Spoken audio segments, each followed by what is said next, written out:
죄에 대한 이 세밀한 이 놀라운 내용들을 우리가 예레미야를 통해서 계속해서 보고 있습니다. 우리가 이 죄와 관련해서 성경의 이 내용들을 접근하다 보면 항상 조심해야 되는 것이 2000년 교회 사회 속에서도 이 죄를 어떻게 다루고 취급하느냐에 따라서 양극단의 또 심각한 또 비성경적인 그런 가르침들이 성도들을 엄청 또 혼란스럽게 했던 것을 잊지 말아야 됩니다. 그러니까 펠라기우스 이래로 반펠라기우스, 또 그 다음에 로마 가톨릭, 또 그 다음에 종교개혁 시대에 와서는 또 이러한 원죄를 부정하는 소키누스주의라고 하는 이러한 종교개혁 시대의 소위 자유주의의 형태인 또 소키누스주의, 이러한 부분들, 또 오늘날 자유주의자들, 인간의 의지를 강조하면서 원죄를 부정하고 전적 부패를 부정하는, 또 절반만 인정하는, 그래서 한쪽에서는 인간의 죄를 인정하지 않으려고 하는 이제 이러한 또 형태가 항상 문제가 되었습니다. 그래서 교회는 원죄를 인정하고 전적 부패를 강조하는 또 이러한 설교와 교리적인 확립을 통해서 그러한 잘못된 가르침들을 잘 막아냈습니다.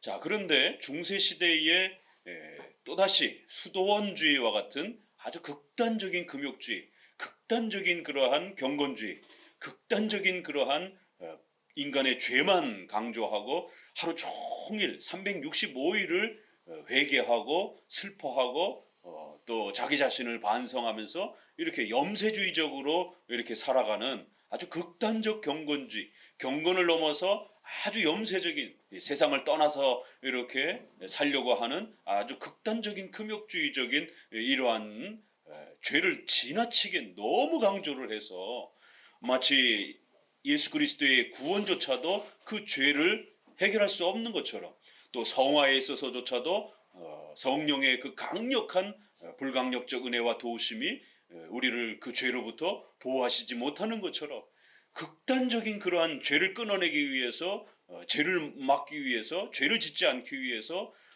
일상생활들을 최대한 억제하고 금욕주의적인 이런 행태들을 보입니다. 역시 초대교회 때도 보게 되면 영지주의부터 시작해서 이런 또 마니교라든가 또 말시온이라든가 이런 대부분들이 다 이원론적인 아주 극단적 그런 금욕주의를 추구했던 것을 보게 됩니다. 종교개혁 시대에 와서는 제세례파가 그런 모습들을 또 보였고, 또 18세기에 이르러서는 결국 경건주의가 영국, 독일, 네덜란드에서 또 미국으로 넘어가면서 또 경건주의가 그러한 금욕주의적인, 그래서 너무 죄를 강조하는 이러한 부분들을 보게 됩니다. 그래서 한쪽에는 죄를 너무 강조를 하는 죄밖에 설교할 게 없는 이런 형태가 됩니다. 그래서 한쪽은 죄를 강조하지 않아서 문제가 되는데, 한쪽은 너무 죄를 강조를 해서 마치 염세주의적인 것처럼 이렇게 아주 극단적인 회의주의처럼 이렇게 인생을 포기하고 내세만 바라보는 아주 이러한 극단적 우울주의 같은 이런 회피주의들이 이 죄를 다루는 방식에 있어서 양극단으로 그렇게 늘 역사 속에 있어 왔던 걸 보게 됩니다. 그래서 이것이 죄를 지적하는 내용은 또 율법이 아주 중요한 역할을 합니다. 그래서 율법이 죄를 지적하고 그 율법이 하나님의 뜻에 이르지 못한 것에 대해서 엄중히 정죄하고 책망을 하는, 불신자들에게 죄를 책망하는, 또 신자들에게 있어서도 성화적인 그러한 또 책망들을 율법이 또 분명히 이러한 그 역할을 합니다. 그러다 보니까 우리가 이거를 율법이라고 하는 주제를 가지고 죄의 문제를 접근하게 되면 이쪽은 율법주의, 또 한쪽은 무율법주의, 그래서 끊임없이 역사 속에서 죄와 율법과 관련해서 항상 교회 안에서 논의하게 되면 극단적인 두 양극단, 한쪽은 율법주의, 그래서 죄를 너무 강조를 하는 거지. 그래서 모든 게 다 죄예요. 그냥 그 율법적 정죄와 저주의 이러한 책망의 이런 부분 너무 강한 거죠. 한쪽에서는 무율법주의, 예수 그리스도의 복음으로 이제 마치 모든 것에서 의무와 책임에 있어서조차도 다 자유로운 것처럼, 그래서 마치 이 죄에서도 이러한 성도들의 성화적인 죄에 있어서도 자유로운 것처럼 극단적인 방종과 또 이러한 방임의 이러한 형태들이 또 난무하는 무율법주의, 또 율법주의. 그래서 이제 항상 우리가 특별히 개혁파라고 하는 우리 장로교 입장에서 이러한 원죄와 전적 부패, 이러한 죄에 대해서 우리가 배워가기 시작하게 되면 장로교는 어떤 비난을 더 많이 받았을 것 같아요? 이 양극단 중에서. 응? 네, 율법주의. 웨스민스터에서도 7장과 19장의 율법에 대한 언약에 대한 부분을 확정을 할 때 그 반대자들이 누구였느냐면 무율법주의자들이에요. 그래서 그 율법을 함부로 대하고 무시하고 율법이 없어도 되는 것처럼 이렇게 극단적인 형태들을 배격하면서 율법이 얼마나 소중하고 율법의 역할이 무엇인지 이런 부분들을 정립해 준 겁니다. 그러니까 우리가 저들을 향해서는 무율법주의라고 이렇게 비판을 했는데 그들이 또 신비주의자들, 복음만 강조하는 자들, 이런 자들이 웨스민스터의 이러한 장로교 사람들을 볼 때는 십계명을 강조하고 이러니까 저 율법주의자들. 이래서 항상 장로교는 이 율법주의에 대한 비난을 받아왔습니다. 또 엄격한 주일 성수. 그러니까 청교도라는 말이, 퓨리라는 말이 무슨 뜻이냐면 그 역사적 배경 속에서 보게 되면 주일 성수를 엄격히 하다가 욕을 먹은 조롱입니다. 성경의 이러한 주일의 이러한 문자적 의미를 아주 순결하고 엄격하게 순수하게 지킨다. 이러해서 결국 주일에 대한 엄격주의자들, 순결주의자들, 이러한 면에서 주일을 아주 엄격하게 지켜가다 보니까 율법주의자라는 욕을 또 먹기도 하죠. 성화에 있어서 십계명을 아주 중요한 우리 삶의 기준으로 또 이렇게 삼고 교회법적 질서 안에서 권징과 질서를 세워가다 보니까 또 율법주의라는 말을 먹게 되는 것이. 그렇지만 이러한 율법주의에 대한 비난은 로마 카톨릭적인 또 성공회적인 감독이 모든 권력을 독차지하고 교권주의로 사람들에게 명령을 하고 교회법으로 사람들의 목을 조르고 그 모든 이러한 금욕주의적인 이러한 또 여러 가지 그 억압적인 정책들을 요구하는 그런 율법주의는 아니에요. 그러니까 그들의 율법주의와 우리가 율법을 사랑하는 장로교에서 율법을 사랑하는 것은 전혀 다른 의미인데도 불구하고 제3자가 봤을 때는 어찌됐든 율법과 십계명을 사랑하다 보니까 같은 모습 안에서 율법주의로 그렇게 비난받은 것입니다. 그러다 보니까 지난번에 그런 또 19장에 18장에 있는 말씀처럼 이런 여러 가지 죄의 문제와 내용들을 우리가 살펴갈 때 특별히 장로교 입장에서 청교도를 추구하는 사람들 입장에서는 이 극단적 율법주의로 가지 않도록 또 항상 주의해야 된다는 거예요. 왜요? 역사 속에서 장로교는 한 발만 더 나가게 되면 극단적 율법주의로 또 넘어갈 수 있는 위험성이 늘 있습니다. 그러니까 소위 말해서 펠라기우스에 빠질 염려는 없는데 율법주의에 빠질 염려는 늘 있단 말이에요. 그래서 장로교회 안에 오늘날도 마찬가지예요. 오늘날도 개혁주의와 청교도들 하시는 분들을 보게 되면 널널한 이런 개혁주의는 그렇게 많지 않아요. 오히려 아주 과격하고 엄격하고 금욕주의적이고 염세주의적이고 이원론주의적이고 아주 세대주의적이고 경건주의적인 이런 아주 극단적인 엄격함을 추구하려고 하는 그러한 개혁파와 청교도들이 상당히 우리 주변에 많습니다. 그런 관점에서 칼빈이나 카이퍼나 반틸의 일반 은총을 강조하는 일반 계시를 강조하는 이런 장로교적 입장을 보게 되면 굉장히 널널해 보이는 거죠. 느슨해 보이고. 그래서 항상 이 죄와 관련해서 우리가 율법과 관련해서 이제 예레미야를 읽어갈 때는 2000년사에서 특별히 이 죄와 율법과 관련됐을 때는 율법에 대한 이 부분을 잘 다뤄야 된다는 거. 여기에서 한 발만 더 극단으로 나가게 되면 극단적 율법주의, 극단적 엄격주의. 그래서 그 교회의 설교는 1년 내내 죄에 대한 설교밖에 없어요. 어떻게 아는가? 어떻게 그것이 드러나는가? 그 교회를 가게 되면 몇 개월 다녀보면 죄만 설교해요. 기승전 죄예요. 회개예요. 구약을 설교해도 그렇고 신약을 설교해도 그렇고 어떤 설교를 해도 기승전 회개해야 된다. 기승전 죄에 대한 부분들을.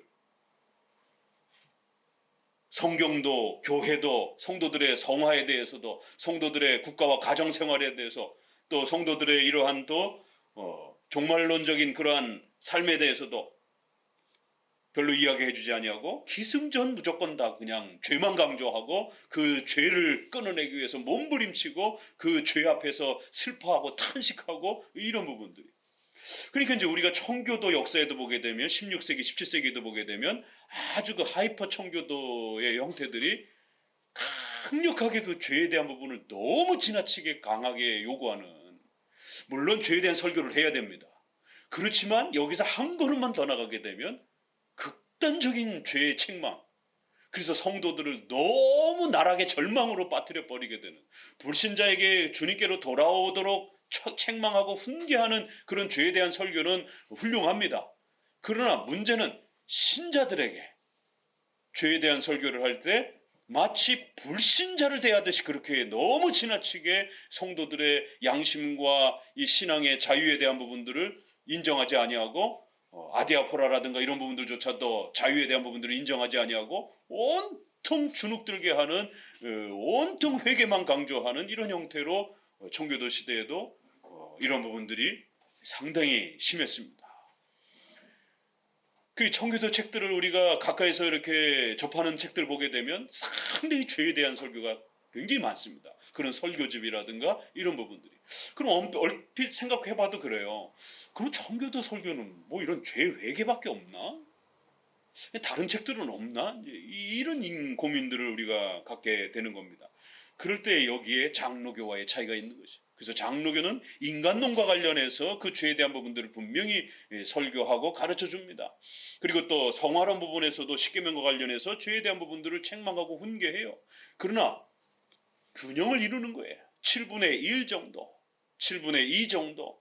나머지는 또 우리 성도들의 신론에 대해서, 신론과 관련해서 작정과 섭리의 이 어마어마한 풍성함들을 이야기해 줘야 되고, 그 섭리의 이러한 부분들이 여러분의 가정과 직장과 삶 속에 어떻게 펼쳐지고 그런 것들을 어떻게 분별해내는지, 또 성경론, 성경의 이러한 그 가르침들을, 성경의 구조와 해석 원칙과 이런 부분들을 어떻게 우리가 또 정립해 가는지, 교회론과 관련해서는 교회의 풍성함들이 얼마나 많습니까?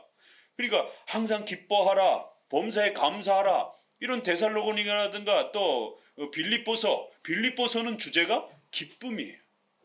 고린도서는 싸움, 이렇게 기억하시면 되고, 빌립보서는 기쁨이에요, 주제 자체가. 그래서 모든 내용들이 전체적으로 예수 그리스도를 믿고 나서 우리가 얼마나 자유로운 기쁨 속에 거하게 되었는지, 또 성화의 삶 속에서 교회의 이 땅에서의 천국인 그러한 유형교회로서의 그러한 예배와 성도들의 교제와 삶이 얼마나 큰 기쁨을 자아내 주는지, 또 우리 성도들의 삶 속에서 섭리를 적용하면서 하나님의 뜻을 실천해가면서 살아가게 될 때 얼마나 큰 기쁨이 있는지. 그래서 빌립보서에서는 그 유명한 내게 능력 주시는 자 안에서 내가 모든 것을 할 수 있다, 이것도 다 이런 섭리적인 기쁨을 이야기하는 거예요. 이 섭리적인 그 하나님의 통치를 이해를 못하면 기뻐할 수가 없습니다. 원망하고 불평하고, 내가 헌신한 만큼 하나님이 나를 안 도와주신다라고 자꾸 이렇게 조건적 신앙의, 알미니안주의적인 신앙에 함몰되어 가지고 하나님을 자꾸 조건적으로 이렇게 바라보게 되고, 그러다 보면은 기쁘지 않죠. 상대적 비교가 자꾸 이렇게 다가오는 거죠. 십계명의 10번째는 탐욕하지 말라. 그건 섭리적 하나님의 다스림 안에서 살아가야 한다라는 거예요. 그래서 절대적 세계관이라고 하는 가치 기준을 우리에게 가르치는 겁니다. 상대적 기준이 아니라 하나님이 각자의 은사를 따라서 주신 만큼, 하나님이 절대적 주권으로 각자에게 나눠주신 만큼 절대적 세계관에서 살아가는 것이지, 상대적 세계관, 쟤하고 나는 왜 이렇게 다른가, 쟤는 더 받았고 난 덜 받았고, 이런 상대적 세계관에서 살아가지 말라라는 것이, 그건 강력한 섭리를 가르치는 겁니다. 그럴 때만이 진정한 기쁨으로 새로워지는 것이. 섭리를 알면 내게 능력 주시는 자 안에서 우리가 낮아졌을 때나 높아졌을 때나 그 어떤 때라도 넘어지지 아니하고 신앙생활을 할 수가 있는 것입니다. 이러한 가르침들이 너무 죄만 이야기하게 되면 소개될 여지가 없다라는 것이. 그래서 기뻐하고 즐거워하고 크리스천들이 살아가는 이 삶이 얼마나 감사한지. 한편으로는 소유리 문답에서 회개란 무엇입니까? 죄 죽임이에요. 분명히 죄에 대해서 슬퍼하는 부분이 있어요. 그러나 또 한 부분은 의로 삶. 그리스도의 말씀에 순종했을 때, 십계명에 조금 더 다가섰을 때 얼마나 기쁘고 감사하고 하나님과 동행하는 그 즐거움들, 내가 조금만 순종했을지라도 하나님은 또 큰 복으로 감싸주시는 그런 즐거움과 기쁨들을, 의로 삶이라고 하는 것은 그 순종과 기쁨. 소유리 문답 1문, 하나님을 영화롭게 하는 것은 그는 굉장히 사실은 힘든 거예요. 우리 자신의 죄와 싸워가야만이 되는 거기로부터 출발한단 말이에요. 내 죄와 욕심이 가득 차면 하나님을 영화롭게 할 수가 없습니다. 거기에 전제가 된 거는 내 자신의 욕망을 깨트리고 파괴해야만이 하나님을 영화롭게 할 수 있는 것이에요.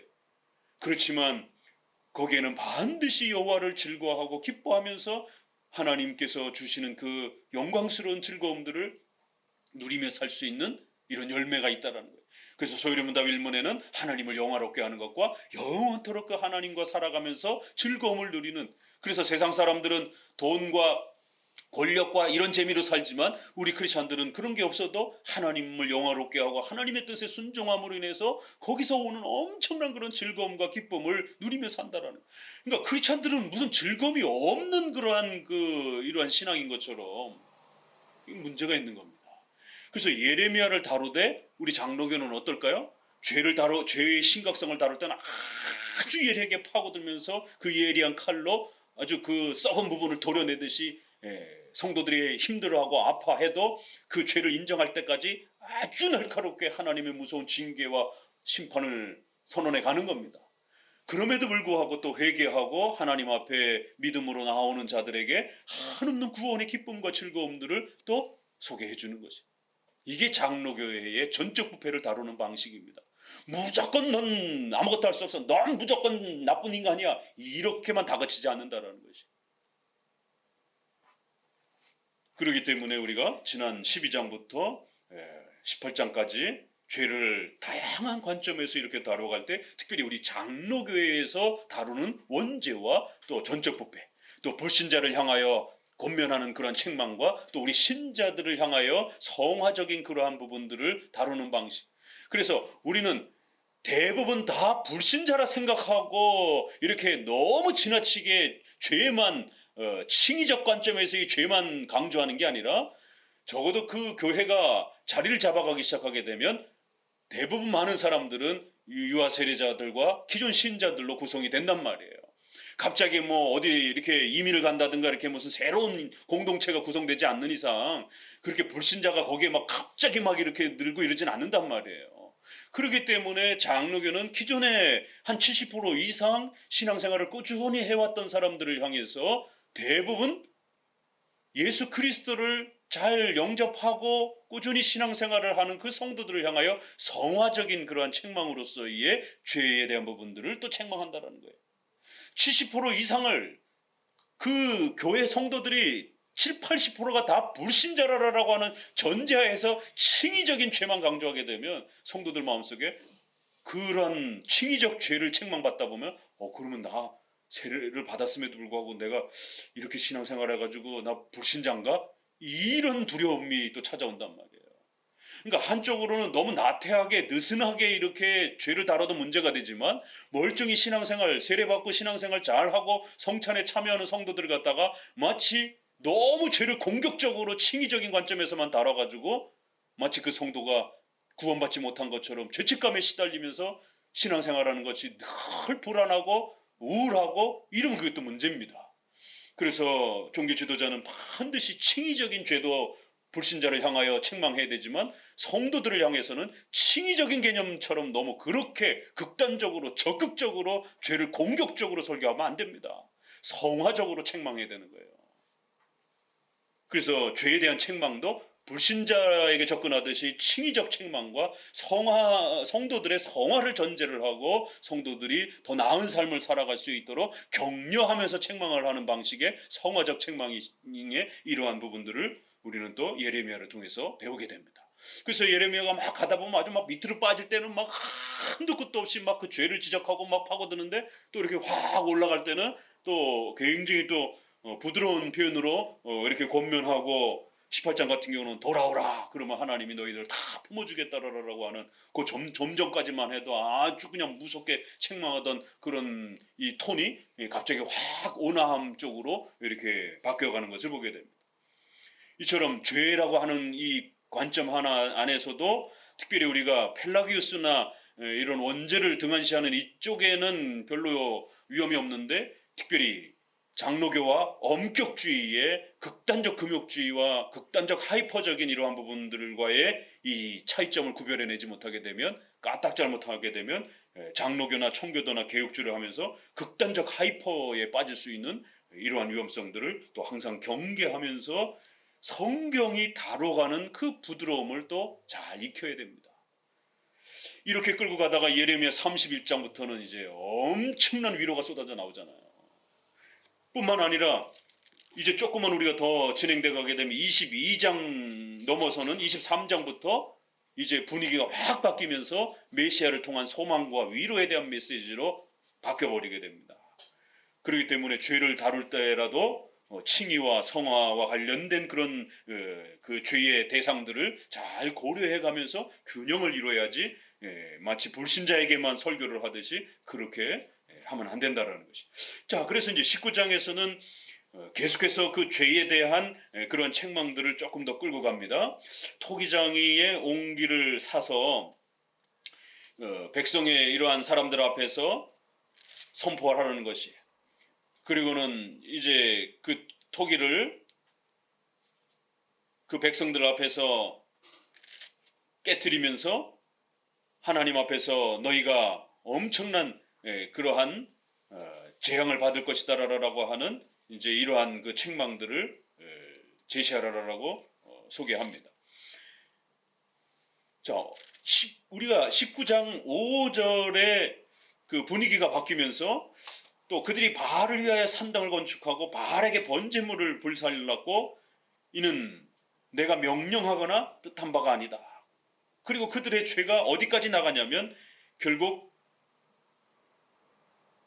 자기 자신의 자식들을 불사르는, 이게 전형적인 이방의 몰렉제사라고 하는, 우리가 영화라든가 이런 데 보게 되면 신들에게 뭔가를 소원을 성취받으려면 가장 값진 것을 바치는 이런 게 일반적 이 타종교 안에 보편적으로 그렇게 스며들어 있습니다. 우리가 심청이의 공양미 300석이라고 하는 뭐 이런 주제들도 그렇고 동양 문화도 그렇고 서양 문화도 그렇고 그 신에게 뭔가를 얻으려면 가장 값진 것을 바치라라고 하는, 그래서 고대에는 장자를 불살라 태우는 인신제사. 그러니까 우리가 왜 고대의 왕들이 죽으면 그 뭐라 그래, 그 사람들 같이 묻어버리잖아요, 노예를. 순장?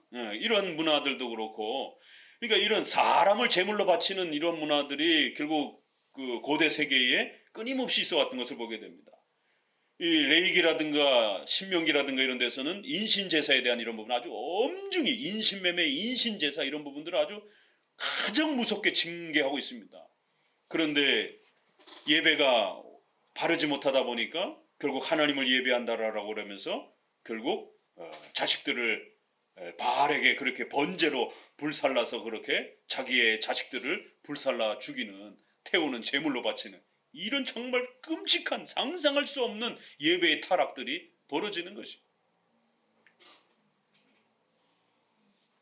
앞서서는 우리가 안식일을 통해서 그들의 이 신앙의 타락과 불순종이 어떤 것인지를 보여줬는데, 여기에서는 이제 특별히 안식일 안에 예배와 관련된 이런 부분에서 그들이 자식들을 불살라 태우는 이러한 이방 종교와 혼합되어져 있는 이러한 심각한 부패와 타락들을 아주 엄중히 책망합니다. 그러면서 이러한 것들은 내가 명령하거나 내가 뜻한 바가 아니다. 이제 이런 표현들도 우리가 이제 예레미야를 좀 더 전체적으로 다뤄야 되다 보니까 그 구절 하나하나를 이렇게 아주 상세하게 이렇게 다뤄가지는 못합니다. 그렇지만 이런 구절들도 우리가 또 앞부분에 18장에 있어서 또 하나님의 절대 주권과 그 죄를 하나님이 다스려 가시는 허용적 작정이라고 하는 이러한 놀라운 하나님의 주권적 통치의 방식들을 또 우리가 배워갑니다. 그랬을 때 하나님은 아담의 타락의 부분에 대해서 통치하시고 다스리는 방식, 또 바벨론과 또 아시리아와 또 메데파사를 하나님이 사용하셔서 이스라엘을 치게 하시는, 그럼에도 불구하고 또 그들이 하나님의 뜻을 넘어서 지나치게 폭력적으로 이스라엘을 짓밟는 것에 대해서 엄중히 책망을 하는, 아니 하나님이 시켜서 쳐들어왔다라고, 하나님이 시켜서 이스라엘 백성들을 쳤다라고 했는데 왜 하나님이 바벨론과 메대 파사를 징계하는가? 내가 명령한 것과 뜻한 바가 아니라는 것이. 그래서 이거를 같은 의미로도 볼 수 있지만 우리 종교개혁자들의 주석 안에서는 하나님의 작정의 의지 안에 하나입니다. 하나님의 작정은. 그렇지만 그 작정이 집행되어져 가는 방식에 있어서는 영원전에 일어난 하나님의 절대 작정이 시간과 공간 속의 섭리의 형태로 일어날 때는 인간에게 있어서 특별히 하나님의 형상으로 만든 인간들과는 언약적 관계로 하나님이 대응하면서 그렇게 그 하나님의 작정을 펼쳐가신다고 그랬잖아요. 그렇기 때문에 하나님의 작정이 시공간에서 나타날 때는 후회하신다라고 그러기도 하고 바꾸신다라고도 하고 또 고치신다라고도 하고 하나님이 집행하려고 했던 것을 중단하시긴다 한다라고도 하고 하나님이 약속했던 것들을 거두어 드린다라고도 이렇게 표현하는 것이. 이게 18장에도 이제 그러한 아주 절묘한 하나님의 절대 주권 아래에서 인간은 어떻게 회개해야 되고 또 그들의 책임에 대해서 본인 스스로들이 어떻게 책임져야 되는가를 아주 절묘하게 그 모든 이 역사를 어떻게 우리가 이해해야 되는지를 소개합니다. 그럴 때에 하나님의 그 작정이 명령하는 방식으로 그렇게 표현되기도 한다는 거예요. 그래서 이거를 하나님의 작정과 의지를 표현할 때 우리가 통상 두 개로 표현을 합니다. 하나는 명령적 의지, 그걸 교훈적 의지라 해요. 하나는 변함없는 하나님의 결정적 확정적 의지. 그래서 하나님께서 역사 속에서 섭리 안에 하나님의 뜻을 베풀어 갈 때에 이거 해라 라라라고 명령하잖아요. 그래서 그 명령의 형태로 인간에게 뭔가를 말씀하시는 거예요. 그리고 너희는 회개하여 빨리 돌이켜 와라 라라고 할 때에 하나님께서는 전도의 방식으로 교훈적 그러한 전도의 권면의 훈계 형태로 하나님의 명령과 의지를 하나님의 뜻을 전달한다는 것이. 회개해라. 윤리적인 이런 부분에서 선을 행하라. 이런 여러 가지 명령들이 그렇게 그들이 할 수 있다 없다를 떠나서 명령적으로 선포되는 것이에요.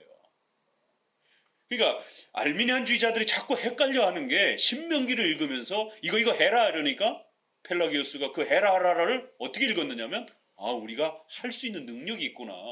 그러니까 인간은 전적으로 부패하지 않았으니까 하나님이 해라라고 명령하는 거겠지. 이렇게 읽어낸 거예요. 그렇지만 어거스틴은 우리 인간의 죄가 얼마나 크고 무능력한지를 이런 절대적이고 엄청난 명령을 우리에게 던져주시면서 너네는 할 수 없다라는 것을 깨우치려고 했다라는 거예요. 그래서 어거스틴은 그 명령의 그 가르침의 뒷면을 읽었는데 펠라기오스는 겉에만 읽은 거예요.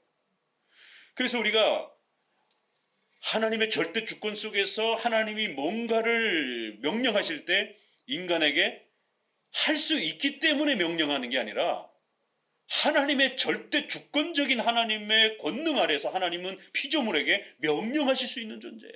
그래서 must 뭐뭐 해야만 한다. 하나님의 말씀에 순종해야 한다라고 명령적으로 선포하시는 것이지 너네가 할 수 있으니까 해봐라 이런 개념이 아니라는 것이. 근데 알미니안주의자들은 이런 가르침들을 인본주의자들은 우리가 할 수 있구나 그러니까 명령하시는 거겠지. 그래서 캔으로 읽은 겁니다. 할 수 있다. 그러니까 해보자. 이런 식의.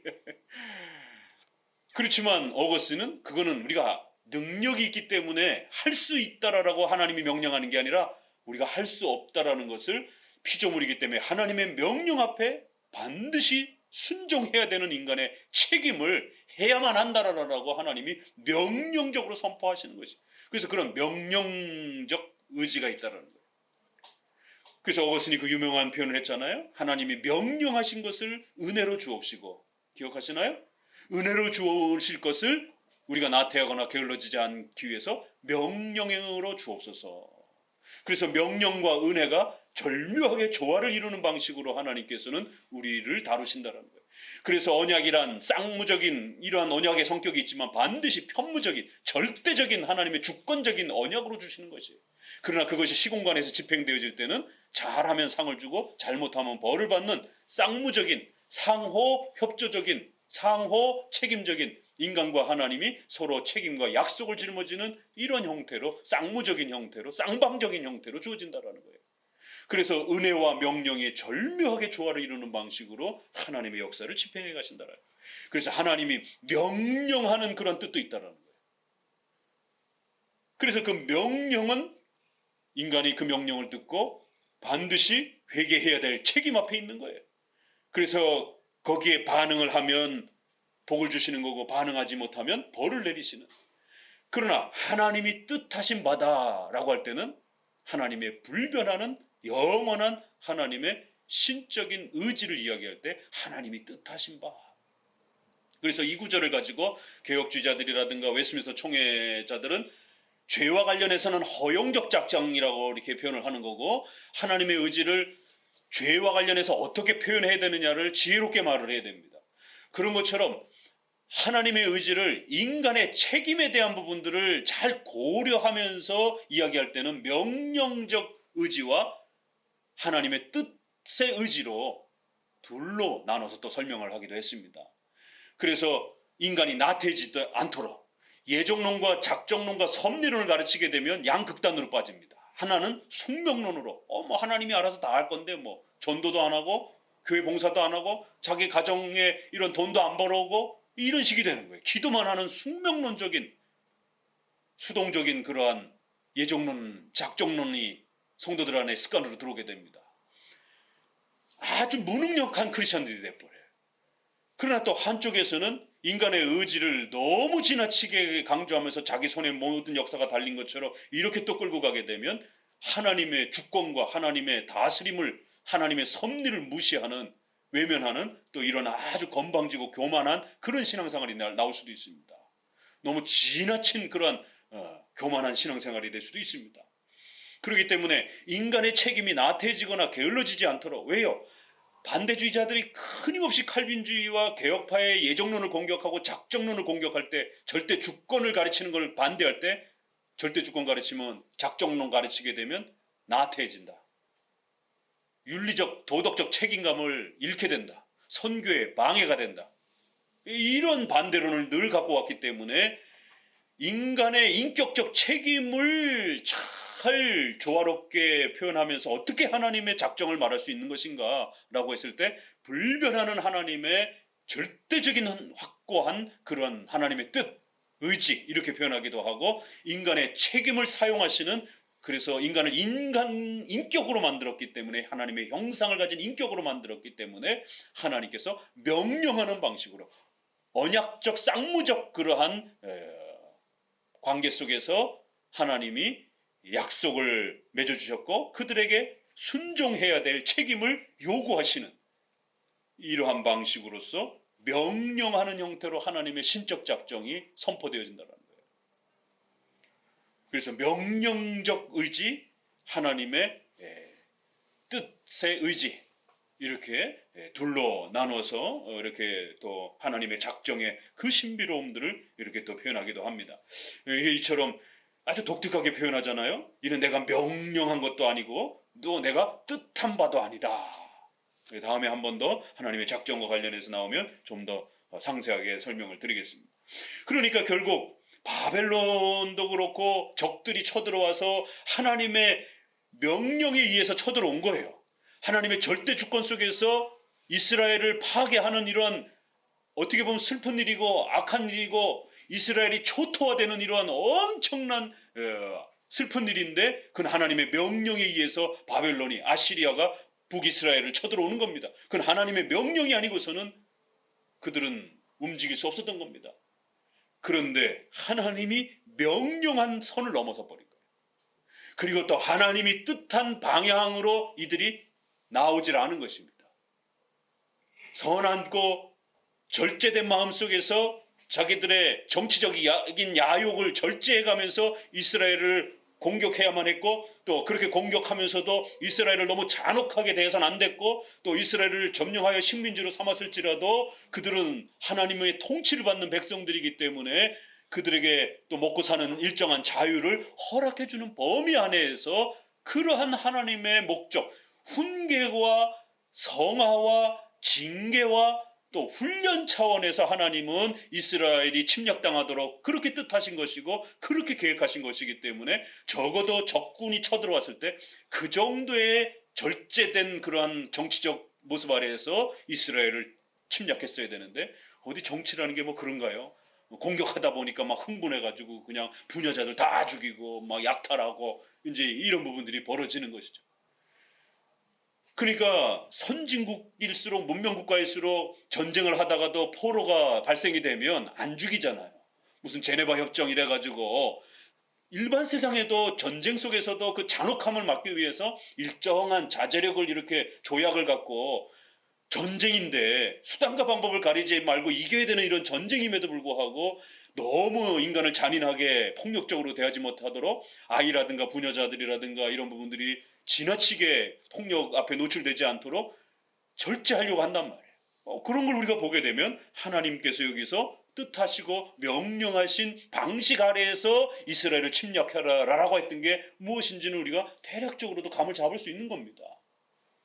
무작정 이스라엘을 초토화시키라고 하나님은 그 권력과 힘을 적들에게 준 건 아니란 말이에요. 그런데 결국 이들이 그 선을 넘어서 침략해 들어왔기 때문에 이스라엘 백성들도 이스라엘 백성을 침략하고 난 이후에 그들이 벌을 받는 거고, 또 여기서는 이스라엘 백성들이 하나님이 주신 그 예배를 지나치게 하나님이 명령하고 뜻하신 것을 넘어서서 결국 사람을 불살라 드리는 이러한 하나님의 뜻을 어기는, 하나님이 세우신 규정 원리라고 하는 예배의 원리를 어기는 이런 방식으로 결국 혼합주의적 예배가 발생이 된 거죠. 그래서 결국 여기에 흰놈의 아들 골짜기라고 부르지 아니하고 오직 죽음의 골짜기라고 부르게 될 것이다. 이 흰놈의 아들 골짜기가 게헨나, 게흰놈 이렇게 해서 히브리어를 그대로 이렇게 음역을 하게 되면, 소리 나는 대로 발음하게 되면 흰놈의 골짜기 이렇게 되는 거예요. 그래서 이것이 신약에 와서는 그냥 게헨나가 지옥의 형태로, 우리가 지옥 그러면은 하데스 그러잖아요. 음부 이렇게도 표현하고 지옥, 무저갱 이렇게 표현을 할 때 뭐 영어로는 그냥 다 홀 이렇게 헬 뭐 이렇게 표현을 하기도 하는데, 헬라어로는 하데스 이렇게 표현하는데 또 게헨나 이렇게 좀 표현을 합니다. 게헨나가 이 구약의 이 표현을 그냥 그대로 음역을 한 거예요. 신약에 보면은 그냥 소리 나는 대로 달리다고부터 시작해서 뭐 이런 여러 그 히브리 표현들이 그대로 정착을 하는 표현 중에 지옥이라는, 그래서 결국 그 골짜기에 시체를 태우는 그 쓰레기 장소였는데 결국 거기가 가장 더럽고 추악한 형태로 그런 더러운 장소로서 이렇게 쓰여지는 것을 지옥의 모델로 그냥 그렇게 모형적으로 이스라엘 백성들에게 지옥이 뭔지를 가르쳐야 되니까 그 가장 더럽고 추악하고 쓰레기 같은 그러한 그 냄새나고 지저분한 바로 그 흰놈의 아들 골짜기를 결국 죽음의 골짜기로, 지옥의 대표적인 그러한 형태로 그렇게 취급할 것이다라고. 칼에 엎드러지고 그 시체를 공중에 세워 땅에 짐승이 결국 밟아서 가장 더럽게 취급할 것이다라는 거예요. 그래서 그들이, 원수들이 쳐들어왔을 때, 적들이 쳐들어왔을 때 어떤 일을 겪게 될 거라고요? 9절 이하에 보니까 그들이 그들의 아들의 살을, 딸들의 살을 뜯어먹게 하고 또 각기 친구의 살을 뜯어먹게 할 것이다라는 거예요. 이게 586년에 포위를 해놓고 식량 공급을 차단해 버리니까 어떤 일이 벌어졌어요? 두 여자가 오늘은 내 자식을 잡아먹고 내일은 네 자식 잡아먹자라고 그렇게 약속을 해놨는데, 오늘은 내 자식을 잡아먹었는데 그 다음날 저 여자의 자식을 잡아먹으려고 하니까 자식을 빼돌려가지고 그 왕이 지나갈 때에 그 재판해달라고 하소연하니까 왕이 옷을 찢으면서 탄식하잖아요. 세상에 이스라엘 백성들이, 교회가 이런 무시무시한 징계를 받는 거예요. 불신자도 아니고 교회가 하나님 앞에 타락할 때 어떤 징계를 받는지, 자식들을 잡아먹, 굶주림 속에서, 이건 의식주와 관련된 이런 고통이기도 하고 또 영적인 기갈이기도 하고, 그래서 이단이 창궐하고 참된 교회와 신앙이 다 사라져버리는 중세 천년과 같은 그런 참혹한 비참, 영육간의 이런 어마어마한 비참들이 결국 너희들이 당할 벌이라는 것입니다. 자기 자식들을 잡아먹는 이런 처참한 일들이 생활 속에서 벌어질 것이다라는 거예요. 지옥을 맛보게 될 거라는 거예요. 이 땅에서 너희들이. 무시무시한 하나님의 형벌이 이제 19장까지 이제 진행이 됩니다. 그래서 우리가 쭉 앞에서 보았던 형태가 한 번 더 회개에 대한 기회를 선언하시면서 18장에 그리고 19장에 와서는 회개하지 않아야 할 때에 너희가 어떤 벌을 받게 될 것인지, 결국 자식들을 잡아먹고 지옥과 같은 그러한 경험을 고통 속에서 맛보게 될 것이다라고 엄히 경고를 합니다. 자, 그러면서 이제 20장으로 조금 더 전진해 갑니다. 자, 그러면서 이제 20장 이후부터는 이러한 그 말씀을 듣지 않고 예배를 망가뜨리고 하나님을 제대로 섬기지 않는 이 참혹한 이러한 그 죄악이 창궐하는 이런 부패가 창궐한 이러한 시대에 또 성도들은 그 한 시대를 살아가야 됩니다.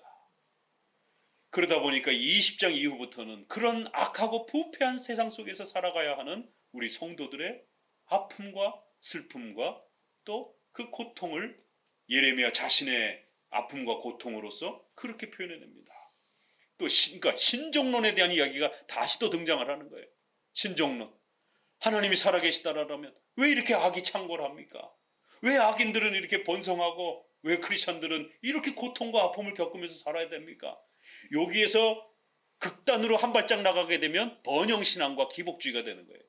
그러니까 하나님이 더 잘 살게 해줄 것이다. 이런 식으로 끌고 가면서 이제 헛된 물질적 욕망을 신으로 통해서 보상을 받는 것처럼 이렇게 이제 그 하나님의 주권이 왜 어떻게 그 인류 역사 속에서 이 죄를 다스려가는지를 이해를 못하다 보니까 이 허용적 작정 속에 숨어있는 하나님의 위대한 그 주권적 계획을 이해를 못하다 보니까 마치 그 어둠과 아픔은 그저 무조건 나쁜 것처럼, 악은 당연히 나쁘죠. 그러나 그것이 우리 크리스천들에게, 교회에게 무조건 해가 되는 것처럼, 하나님이 그 죄를 통솔하지 못하는 것처럼, 하나님이 그 죄를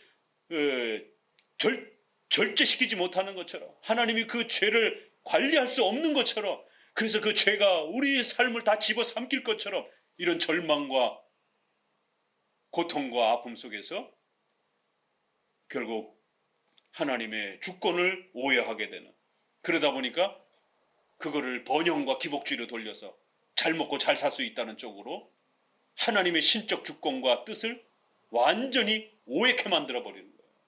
그러니까 성도들에게 주어지는 고통과 눈물 젖은 빵과 아픔들은 다 악한 거야, 나쁜 거야, 이런 식으로.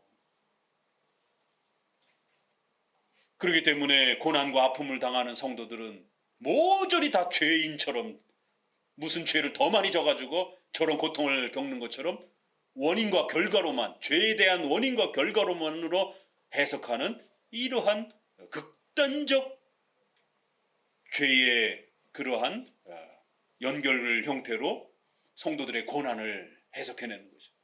이게 기복주의 원리입니다. 그러니까 네가 죄를 짓지 아니하면 잘 먹고 잘 살 수 있을 것이다 라고 하는 이런 형태로 하나님의 주권을 완전히 망가뜨려 버리는 것이죠. 그럴 때에 20장 이후부터는 다시 한번 이러한 하나님의 무서운 징계와 심판 아래에서, 아직은 하나님이 그 심판을, 최후 심판 때에 행하실 그 심판을 미뤄두고 계시고, 또 지금 그거를 이 땅에서 다 갚지 않는다 하실지라도 거기에는 하나님의 주권과 하나님의 뜻과 계획과 섭리가 있는 겁니다. 그래서 아담의 타락을 분명히 하나님이 아셨음에도 불구하고 그걸 허용하시는, 그래서 그 어둠의 역사를 통해서 하나님의 빛의 영광스러움을 더 찬란하게 빛내는, 또 아담의 이러한 언약적 조건이 결국 그 죄를 사용하시고 통치하심으로 인해서 예수 그리스도께서 이 땅에 오셨고 우리는 하나님의 자녀가 되는 이런 엄청난 열매와 결과를 얻게 되는, 어떻게 그 죄를 사용하셔서 그런 위대한 영광스러움을 펼치는지 우리는 다 이해를 못합니다. 우린 결과적으로만 볼 뿐이에요. 그래서 때로는 이처럼 하나님의 놀라운 신비로운 계획과 역사 속에 우리 성도들에게 아픔의 사건들을, 눈물 젖은 그런 시간들을, 고통과 쓰라림에 뼈를 깎는 그러한 슬픔의 시간들을 하나님은 우리식대로 표현하면 역부로, 일부러 주시는 것이에요. 그러나 어감이 조금 이것은 조금 낮잖아요. 그러니까 하나님의 계획하심 속에서, 하나님이 목적하셔서 하나님께서 저 전부 다 뭔가 계획이 있으셔서 우리에게 눈물 젖은 시간과 뼈를 깎는 고통의 시간들을 우리에게 주시는 겁니다. 왜요? 우리를 성화시키고 하나님의 뜻을 이루어가기 위해서. 그래서 이러한 고난과 아픔들은 또 때로는 내가 실수를 하기도 하고 사탄이 우리에게 공격적으로 주기도 하고 이런 여러 가지 방식으로 슬픔과 아픔의 시간들이 닥쳐옵니다. 그럴지라도 그건 단순한 죄의 이러한 부분으로만 해결할 문제가 아니라 하나님의 주권 아래에서 그 아픔과 눈물 젖은 시간들은 우리 성도들 개개인에게 어마어마한 성장의 고통처럼 그러한 귀한 인생의 디딤돌이 된다라는 거예요. 세상 사람들도 젊어서 고생은 사서도 한다라고 그러고 뭐 눈물 젖은 빵을 먹은 자가 아니고서는 인생을 논하지 말라. 인간이 성숙되질 않는다라는 거예요. 일반 보편적인 원리 안에서도 너무 오냐오냐 하면서 크고 고생을 안 해보고 이렇게 큰 사람들은 지도자가 되었을 때 아픈 사람들의 마음을 읽지를 못한다라는 거예요. 그래서 결국 더 훌륭한 지도자가 되지 못하는, 사람들의 공감대를 형성해내지 못하는, 일반은 총 속에서도 그런 경험이 인생사 속에 있다라는 걸 아는데 하물며 신앙을 가르쳐 가야 되는, 영적인 싸움을 싸워야 되는 우리 성도들에게 있어서 하나님께서는 선하고 좋은 그러한 방편과 도구를 통해서도 성도들을 성장시키지만 때로는 아프고 힘들고 눈물 젖은 그런 시간과 삶을 통해서도 훨씬 더 크게 성장시켜가는 하나님의 그런 기쁘신 죄와 관련된 하나님의 주권적 섭리의 작정, 하나님의 신비로운 섭리의 역사가 있음을 우리 장로교인들은 철저히 읽어내야 되고 배워내야 된다는 거예요. 그렇지 않으면 해결 방법은 하나밖에 없어요. 전부 다 기복주의하고 번영주의로 곤두박질 치는 것밖에 없습니다. 또 하나는 그러니까 더 염세주의로, 그러니까 그 죄에 물들지 않으려고 더 산속으로 저 광야로 수도원 생활하면서 그렇게 모든 가정과 국가와 삶을 다 등지고 그저 고독한 이러한 수도자처럼 살아가려고 하는 극단적인 염세주의와 금욕주의가 대안입니다. 대안이 없어요. 두 개밖에 대안이 없습니다. 그래서 장로교의 개혁주의의 이러한 죄관, 또 하나님의 주권과 섭리관이 우리 성도들을 살리고 건강하게 회복하고 정말 삶을 굉장히 멋있게 살아갈 수 있다는 것이. 그래서 어떤 고난과 어려움에 닥쳐서 정말 자기 힘으로도 해결할 수 없는 엄청난 이런 나락으로 떨어졌을 때조차도, 그게 자기가 실수해서 자기가 잘못한 그러한 죄 때문에 떨어진다 할지라도 하나님은 모든 걸 협력하여 선으로 바꾸시면서 그 어둠을 사용하셔서 빛으로, 그래 그 성도들에게 영의 양식으로서의 자양분으로 그렇게 공급해 주시는 위대함이 있다는 겁니다. 또 높아졌을 때는 그것이 우리가 이룬 것이 아니라 하나님이 주신 은혜라는 걸 깨달아서 돈과 명예와 권력을 자기 자신의 욕망을 표출하기 위해서만 쓰지 아니하고 오직 교회와 이웃과 자신의 가정을 돌보기 위하여 그렇게 겸손하게 나눌 수 있는 하나님의 것이기 때문에 강력한 청지기적 이러한 마인드를 갖게 한다는 것이. 인간은 둘로 다 망가집니다. 하나는 좌절해서 인생을 포기하고 자살합니다. 답이 없다 생각합니다. 또 하나는 너무 기고만장해가지고 온 세상을 다 가진 것처럼 떵떵거리다가 측근들이라든가 주변 사람들에 의해서 결국 살해를 당하기도 하고 폭력을 당하기도 하고 그래서 죽임을 일찍 당하기도 하는 이러한 또 보복과 미움과 시기, 질투 때문에 갑자기 그 생애가 사라지기도 하는 양극단으로 인생은 망가집니다. 그럴 때에 하나님의 절대 주권적 섭리에 의한 허용적 작정이라고 하는, 또 인간의 전적 부패라라고 하는 이 가르침을 잘 이해할 때만이 저 깊은 나락으로 떨어져도 하나님의 주권과 섭리를 의지하면서 또다시 오뚜기처럼 일어나는 거예요. 섭리관이 없는 사람은 못 일어납니다. 답이 없다 생각하기 때문에. 그러나 또 반대로 엄청난 그 복과 부귀영화가 갑자기 주어지게 되면 이거 어떻게 주체를 못해요. 그럴 때 섭리적 이러한 또 전적 부패라고 하는 인간의 이러한 죄 앞에 겸손하게 낮아지면서 그 부요함들을 나눌 수 있는 겸손함이 또 만들어진다는 거. 자, 그렇기 때문에 이제 20장에서는 이러한 또 그 죄악된 세상 속에 살아가야 되는 우리 성도들의 아픈 삶들을 예레미야 스스로 자신에게 대비시키면서 아픔들을 호소하고 신정론과 같은 하나님의 이 주권 아래에서 우리가 죄를 어떻게 바라봐야 되는지, 또 그리고 그 죄악의 창궐한 세상 속에서 우리가 어떻게 살아내야 되는지, 하나님의 주권을 모르는 것처럼 저 나락으로 떨어져 가지고 좌절하고 교회도 오지도 않고 경건 생활도 안 하고 성경책도 안 보고 하나님 이제 나를 포기해서 이렇게 살아야 되는지, 아니면 기고만장해 가지고 교회도 안 나오고 목사님도 우습게 여기고 막 깔보고 막 온 세상을 자기 발 아래 둔 것처럼 이렇게 거만하게 살아야 되는 것인지. 그래서 성도들은 그 죄악이 창궐한 시대 속에 하나님의 뜻 속 아래에서 어떻게 그 시대를 또 살아내야 될 것인가를 또 하나님의 주권과 통치와 섭리 아래 또 소개를 합니다. 자, 20장에 임멜의 아들 제사장 바스훌이 성전의 총감독인데 지도자급이죠. 예레미야가 이렇게 책망하는 이야기를 귀담아 듣고 결국 주변 사람들과 충동이 되어가지고 바스훌이 선지자 예레미야를 때리고 목에다가 나무 고랑, 소가 밭고랑 멜 때 쓰는 그런 큰 이 어깨에 이런 도구를, 우리 조선 시대에 그 뭐라래, 이거 목에다 채우는 거, 칼, 뭔 칼이라 그러지 이거? 응? 뭔 칼이라고 그러잖아 그거.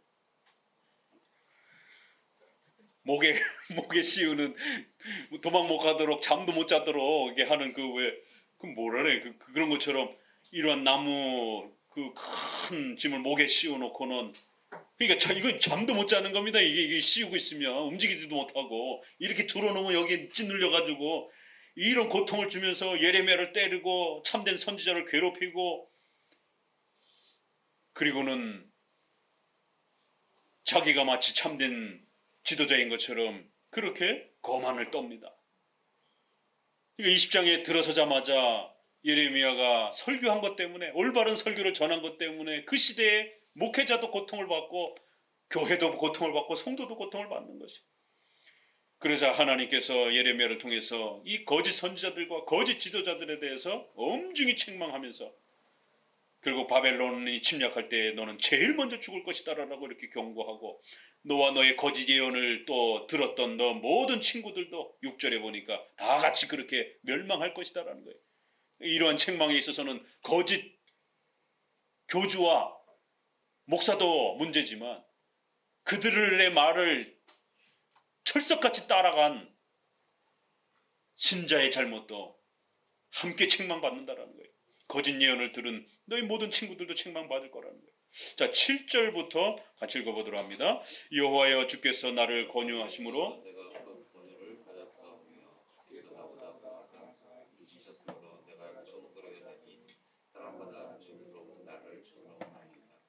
계속 부르짖으니 여호와의 말씀으로 하여 내가 종일토록 치욕과 모욕거리가 됨이니이다. 내가 다시는 여호와를 선포하지 아니하며 그 이름으로 말하지 아니하리라 하면 나의 중심이 불붙는 것 같아서 골수에 사무치. 결국 그러한 시대에 하나님의 말씀을 올바르게 설교하는 목사도 고난을 받는 거고, 또 이건 거꾸로죠. 그 목사의 설교를 듣고 따라온 이 한마음교회 성도들도 고통을 받는 거예요. 수많은 번영신앙과 기복주의 설교도 많은데 하필이면 이러한 개혁주의 설교와 이러한 웨스민스터적인 이러한 가르침을 받아갖고는 그 시대에 의롭게 살려고 옳게 살려고 애를 쓰다 보니까 부딪히게 되고, 또 넓게는 또 이렇게 널널한 이러한 개혁주의 같은데도 불구하고 장로교를 또 싫어하는 또 이러한 입장들하고도 또 이렇게 오해를 받기도 하고, 바른 진리를 가장 사도적 신앙을 계승하려고 하는 또 이러한 결심 앞에 또 많은 또 오해도 받기도 하고, 율법주의자라고 공격도 받기도 하고, 싸움닭이라고도 이렇게 또 비난받기도 하고, 그런 많은 고통들을, 왜요? 하나님의 그 말씀을 사랑한 이유 하나 때문에, 하나님의 그 말씀을 귀담아 들었다라고 하는 그 이유 하나 때문에, 전하는 자는 그 말씀을 전했다라고 하는 이유 때문에, 듣는 자들은 수많은 설교 중에 그 장로교 설교를 듣고 나서 보니까 십계명이 달려 보이게 되고, 오늘 한국 교회의 이러한 부패상이 달리 보이기 시작하는 것이에요. 괜찮다 생각했던 부분들이 이게 굉장히 심각한 죄 가운데 있다라고 하는 것을 깨닫기 시작하는 것이에요. 그래야 괴로워 견딜 수 없는 우리 성도들의 또 그러한 죄와의 싸움들이 올바른 신앙을 수용하고 받아들이는 자들에게 있어서는 물질 번영과 건강 축복과 범사의 축복이라고 하는 이런 방식으로 다가오는 게 아니라 오히려 그 말씀을 사랑하면 사랑할수록 죄가 더 잘 보이고 그 말씀에 순종하면 순종할수록 이웃들과 가족들과 부딪히게 되고 오해를 받고 충돌하고 아파하는 이것이 신자의 삶이라는 것이죠. 정반대로 제시를 합니다.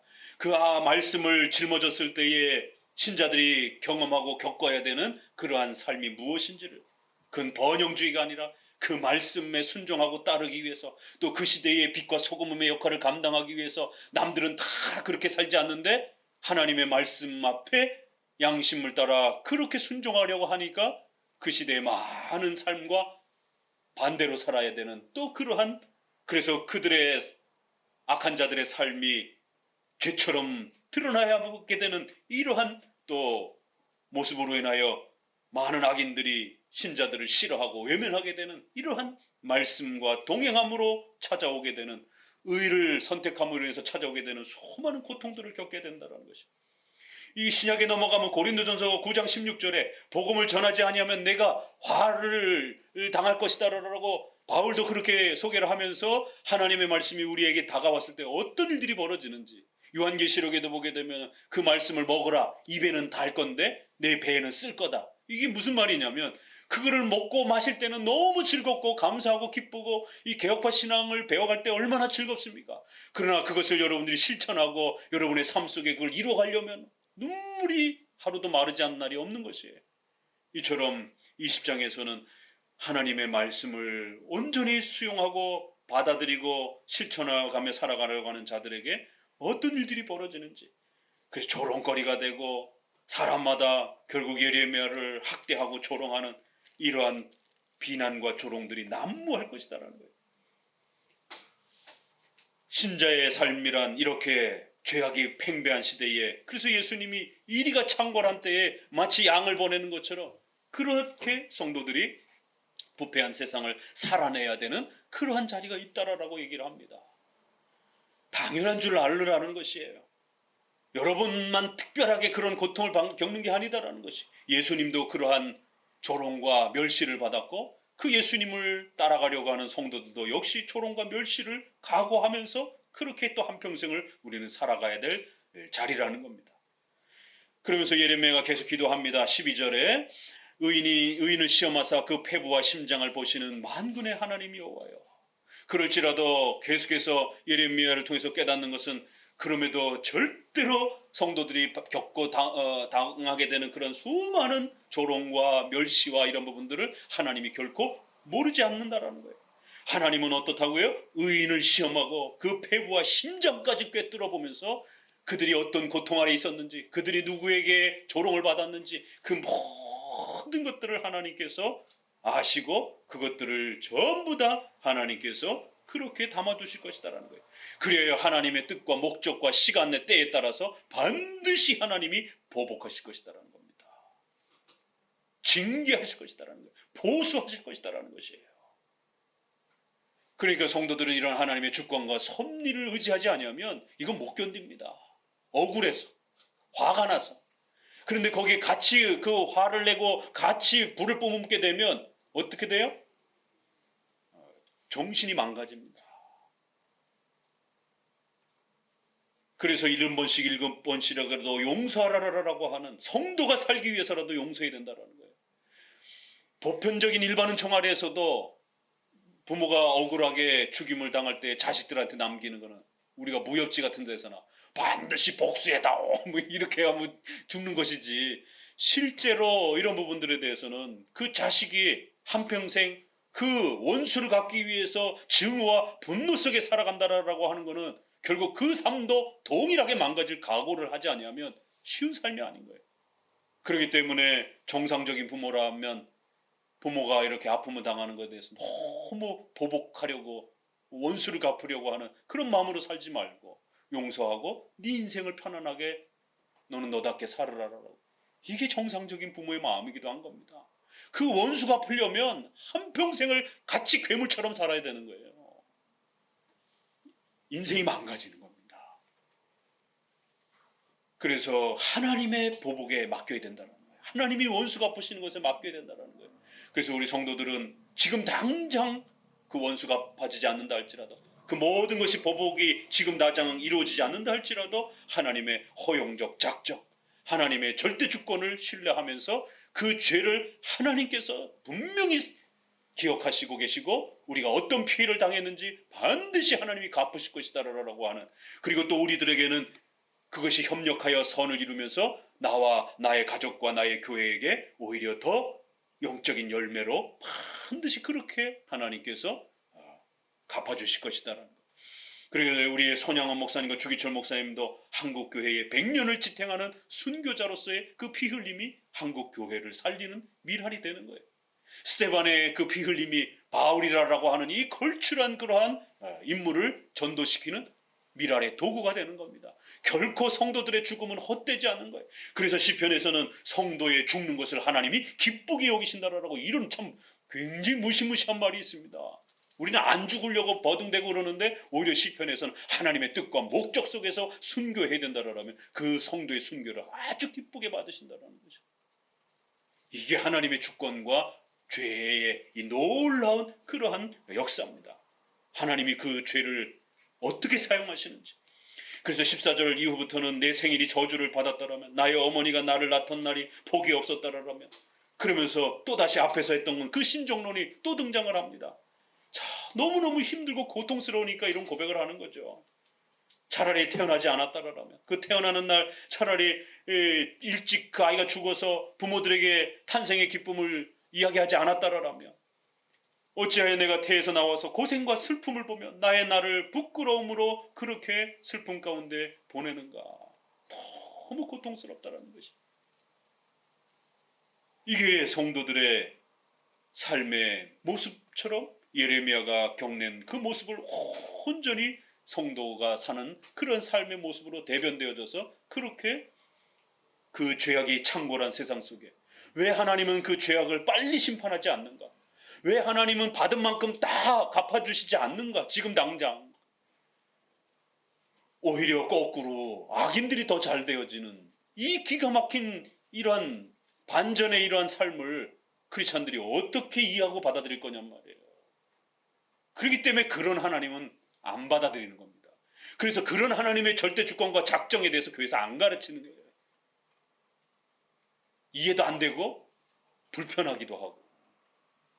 그래서 교회 안에서 예정론을 안 가르치는 거고 작정론을 안 가르치는 겁니다. 그러나 작정론과 예정론을 가르쳐야 우리 성도들이 그 고통과 어려움 속에서 죄악된 이 세상 속에서 한평생을 살아가는 동안 수많은 아픔과 고통들을 겪게 될 때에 그 아픔들을 이겨낼 수 있는 실제적인 힘을 제공해 줄 수 있는 겁니다. 이 작정과 주권 아래에서 하나님이 그 죄를 허용적 작정 속에서 다스려가는 이 놀랍고 기가 막힌 이 하나님의 죄에 대한 통치를 이해를 못하게 되면 양극단의 삶이 반드시 유혹을 합니다. 하나는 번영주의로 가고 싶은, 조건식의 하나님으로, 딜을 하는 하나님으로 자꾸 믿고 싶은, 내가 이만큼 했으니까 하나님도 나한테 이만큼 하십시오 라는 이런 식의 신앙생활을 하고 싶은, 한쪽에서는 자기 의지대로 모든 것을 다 하고 교회에서만 신앙생활하고 바깥에 나가서는 하나님 없이 사는 것처럼 이렇게 세상 사람들하고 똑같이 살아가려고 싶은 그러한 또 유혹을 받으며 형식적인 그런 모습으로 신앙생활하는 걸로 곤두박질 치는 것이. 장로교인만이, 개혁교회만이 이런 하나님의 절대 주권과 허용 작정이라고 하는 그 죄를 하나님의 뜻과 목적 속에서 3장, 5장 작정과 섭리 안에서 가르치듯이 그렇게 하나님은 아담의 타락과 죄에 대해서도 모르시는 것이 아니라 하나님의 진적 작정 안에 계획되었고 하나님이 그 모든 것을 집행하신다라고 하는, 그럼에도 하나님은 죄의 조성자가 아니고 죄의 주인이 아니다라고 하는 참 이 기가 막힌 죄와 하나님의 주권을 절묘하게 조화롭게 풀어내는 것이. 그래서 이러한 하나님의 주권적 통치와 다스림을 이해하라라고 끊임없이 가르쳐내는 겁니다. 교리를 통해서. 왜요? 예레미야만 봐도 그게 그냥 아주 끊임없이 쏟아져 나오는 거예요. 그러면서 이것을 우리의 마음 안에, 우리의 심령 안에 녹여내고 이것이 성령의 내적 조명을 통해서 가득 이것이 풍성하게 우리 마음속에 녹여질 때에 여러분의 삶이 달라집니다.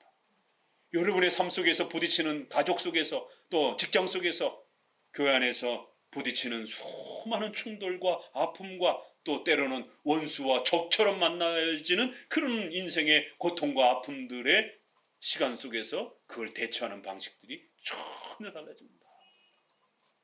마음이 건강하고 정신이 건강하면 어떤 어려움도 뚫고 나갈 수 있어요. 그러나 아무리 돈이 많고 아무리 명예 권세가 많아도 정신이 약하면 한강다리로 가서 자살합니다. 경찰 조사받는 단계에서 명예가 실추가 되고 자존심이 상하니까 처자식 있는데도 한강다리에 떨어져 죽는 것이, 그게 인간입니다.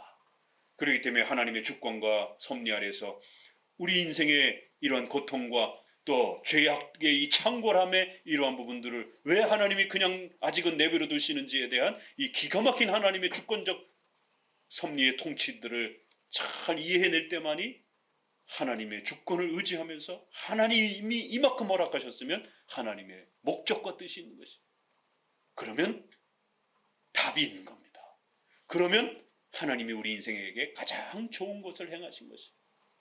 그래서 오늘 20장 이후로부터 이제 또 그러한 악이 창궐한 시대에 우리 크리스찬들이 살아가야 되는 또 이러한 성도들의 눈물 어린 그러한 또 삶의 이러한 모습들을 다시 한번 잘 읽어내면서 오늘 우리 시대에도 코로나 속에서 또 이러한 우리 주변의 반기독교적인 또 이런 많은 사회적인 또 이런 압박 아래에서 살아가야 되는 이러한 심각한 또 우리는 현장 앞에 있습니다. 그럴 때에 또 이러한 부분들을 우리는 어떻게 살아내야 되는지에 대해서 또 다시 예레미야를 통해서 함께 하나님의 뜻과 또 가르침들을 또 우리의 삶의 지표로 삼아 가시기를 주의 말씀으로 권면을 드립니다.